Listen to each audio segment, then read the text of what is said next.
जो लास्ट था वो नहीं हो पाया था, आज हम उसको कंप्लीट करते हैं। भारत के प्रमुख पर्वत शिखर और प्रमुख नदियों को आज हम देखेंगे मैप पर, ठीक है। तो भारत के पहले हम नदियों की बात करते हैं। भारत में नदियां जो है वो जीवन का आधार है, इस पर सिंचाई निर्भर करता है और कई सारी नदियों पर बांध बना करके पीने का पानी का भी व्यवस्था जो है वो किया गया है और शहरों में रिफाइन करके जो पानी है वो सप्लाई किया जा रहा है। तो पानी हमारे लिए जीवन है ना, जल है तो कल है हम कहते हैं। और नदियाँ जो है इसका एक मुख्य साधन है पानी का। तो नदियों पर जब हम आज बात करते हैं और भारत में जब हम देखेंगे तो नदियाँ जो है यहाँ पे दो तरह की नदी प्रमुख रूप से देखा जाएगा। एक जो है नदी जो है वो है पूर्वीगामी और दूसरी नदी जो है हम देखेंगे पश्चिमीगामी।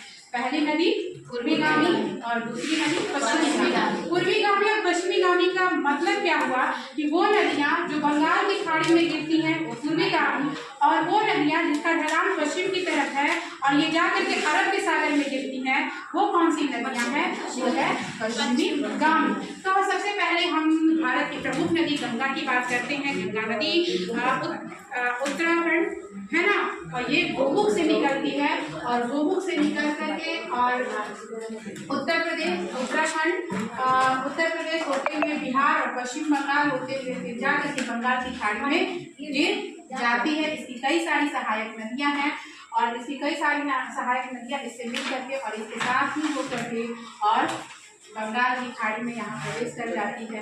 इसके बाद हम ब्रह्मपुत्र नदी की बात करें। भारत में गंगा नदी है जो वो लंबाई में सबसे बड़ी नदी है। लंबाई में सबसे बड़ी नदी गंगा और चौड़ाई में जब सबसे बड़ी नदी की बात करेंगे तो ब्रह्मपुत्र। और ब्रह्मपुत्र नदी का उद्गम जो होता है वो विदेश में तिब्बत से होता है और तिब्बत में इसे सामको के नाम से जाना जाता है और तिब्बत से होते हुए ये भारत के अरुणाचल प्रदेश में प्रवेश करती है और अरुणाचल प्रदेश होते हुए असम और असम से यहाँ पे फिर कहाँ जाती है ये बंगाल की खाड़ी पहले फिर पश्चिम बंगाल जाएगी, बांग्लादेश जाएगी और बांग्लादेश होते हुए ये बंगाल की खाड़ी में गिर जाती है। तो भारत में ये सामको नदी तिब्बत में जानी जाती है। सामको यहाँ पे जब भारत में ये प्रवेश करती है अरुणाचल प्रदेश से, तो अरुणाचल प्रदेश से असम आते आते इसका जो नाम हो जाता है वो क्या नाम हो जाता है? ब्रह्मपुत्र। जिसका क्या नाम हो जाता है? ब्रह्मपुत्र है ना। ब्रह्मपुत्र नदी ऐसी नदी है जिसे पुलिंग है ना, जैसे कई सारी जो नदियां हैं वो स्त्रीलिंग के रूप में, उनका लिंग क्या है? स्त्रीलिंग है और ये ब्रह्मपुत्र नदी पुलिंग के रूप में हम इसे देखते हैं।